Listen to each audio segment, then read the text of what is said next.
Hasinur, De Bruyne লুকাকুদের বেলজিয়ামকে হারিয়ে সেমিতে উঠল Spain. কোর্তোয়ার বদলি গোলকিপার লেমেন্সের অনিচ্ছাকৃত ভুলেই কি আসলে হারতে হয়েছে বেলজিয়ামকে? আসলে এটা তো পার্ট অফ দ্য গেম। এটার কারণেই যে হেরেছে বেলজিয়াম সেটাও বলা ঠিক হবে না। তবে এই ম্যাচে স্পেনের কাছ থেকে আমরা যেভাবে প্রত্যাশিত পারফরমেন্স বা ডমিনেন্স আশা করেছিলাম সেটাই কিন্তু হয়েছে। আমি ম্যাচ প্রিভিউতে আলোচনা এটাও বলেছিলাম যে স্পেনের স্ট্রাইকারের গোল করার সমস্যাটা, ওয়ায়ার জাবালের গোল করাটা কতটা গুরুত্বপূর্ণ। তো স্পেন কিন্তু গোল করতে ভুগছে, তারা যেভাবে পারফরমেন্স করছে, যেভাবে ডমিনেট করছে সেই প্রত্যাশা অনুযায়ী গোল পাচ্ছে না তারা। যাই হোক, আমরা একটু ম্যাচের স্ট্যাট আগে দেখাতে চাই, তার পরবর্তীতে আসলে ডিসকাস করবো যে কোথায় বেলজিয়াম হেরে গেল বা টার্নিং পয়েন্টটা কোথায় ছিল। যেমনটা আমি সবসময় বলে থাকি যে স্পেনের মিডফিল্ড আমার কাছে মনে হয় এই মুহূর্তে যারা বিশ্বকাপে খেলছে সবচেয়ে ভালো। আপনি ইনক্লুডিং ফ্রান্স এবং আর্জেন্টিনার কথা বলছি, শুধু মিডফিল্ড ডিপার্টমেন্টের কথা বলছি। তার 68% বল পজিশন রেখেছে, বেলজিয়াম 32%। টোটাল শট নিয়েছে 17টি, কিন্তু এখানকার মধ্যে খুব ভালো যে শট ছিল আমার মনে হয় না যে আউটস্ট্যান্ডিং কিছু শট ছিল খুব ভালো সেভ হয়েছে অবশ্যই। বেলজিয়াম 5টি শট নিয়েছে, পাসেস দেখেন 664টি স্পেনের পাস, সেখানে 312টি, মানে অলমোস্ট ডাবল। ট্যাকেল 11টি এবং 10টি। এখন এই ম্যাচের টার্নিং পয়েন্ট কোনটা ছিল আমার কাছে মনে হয়? এই ম্যাচে সব সময় কিন্তু প্রাধান্য থাকবে স্পেনের, এটাই স্বাভাবিক ছিল এবং সেটা ভাবেই তারা খেলেছে এবং বেলজিয়াম কিন্তু ডিফেন্ড করতে লড়াই করেছে।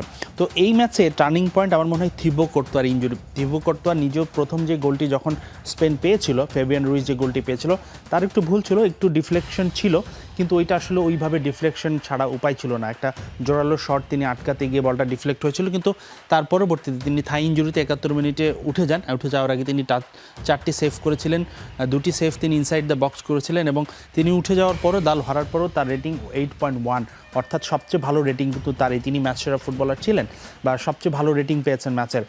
তো এই বিষয়টা যে তিনি উঠে যাওয়ার পর বা স্পেনের গোল দুটাতে কীভাবে গোলকিপারের একটু ভুল ছিল, গোলকিপারের স্পেনের যে ফিনিশিং ব্যর্থতা ছিল, আমি একটু ছবি দিয়ে দেখাতে চাই। দুটো করে 4টি ছবি দেখাবো। প্রথম গোলের ছবিটা একটু দেখাই।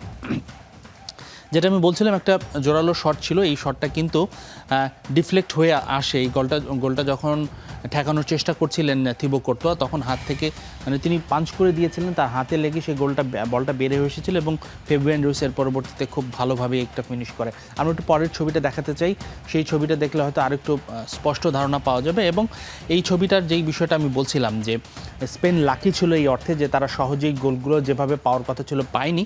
থিবো কোর্তোয়া প্রথম বলটা যখন ফিরিয়ে দিয়েছেন, এর আগের ছবিটাতে দেখেছি, তখন ফেবিয়ান রুইস শটটা নিয়েছেন।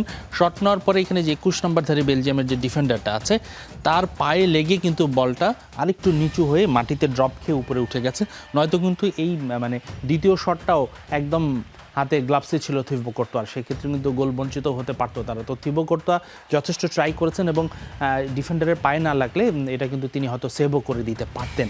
তো সেই অপরচুনিটিটা যে ছিল, তো স্পেন এখানে গট লাকি, খুব ভাগ্যবান ছিল তারা। এবার দ্বিতীয় গোলের ছবিটা দেখাতে চাই। থিবো কোর্তোয়া উঠে যাওয়ার পর যে তার বদলি যে গোলকিপার নেমেছিলেন, তিনি একটা সহজ শট ছিল, এটা একদম কুবার্সি, স্পেনের যে ডিফেন্ডার, ডি বক্সের বাইরে থেকে তিনি একটা শট নিয়েছিলেন। খুব পাওয়ারফুল শট ছিল, লিওনেল মেসি যেমনটা গত ম্যাচে ইজিপ্টের সঙ্গে করছিলেন সেটাও নয়, গ্রাউন্ডেড একটা সহজ শট ছিল এবং ওনার আশেপাশে চ্যালেঞ্জ জানানোর মতো কেউ ছিল না, কিন্তু ওনার হাত ফসকে আনফর্চুনেটলি সেটা বেরিয়ে যায়। পরের ছবিটা আমরা দেখি। পরের ছবিটাতে জাস্ট শুধু ট্যাপ ইন করেছেন মিকেল মেরিনো, সুপার সাব, 2 ম্যাচেই গোল করেছেন। আজকেও মাঠে নামার পর 2 মিনিটের মাথায় তিনি গোলটি পেয়েছেন। তো আমার কাছে মনে হচ্ছে স্পেন ভাগ্যবান ছিল গোল দুটি পাওয়ার ক্ষেত্রে। পক্ষান্তরে বেলজিয়াম আসলে অনেকটা আনলাকি ছিল, সেটা বলতে হবে। তো সব কিছু মিলে আমার কাছে মনে হয়েছে যে এই যে পারফরমেন্সটা স্পেনের, অবশ্যই তারা ভালো ডমিনেট করে যোগ্য দল হিসেবেই জিতেছে, কিন্তু তাদের সেমিফাইনাল ফাইনালে জিততে হলে ফিনিশিংয়ে উন্নতি করা অবশ্যই দরকার।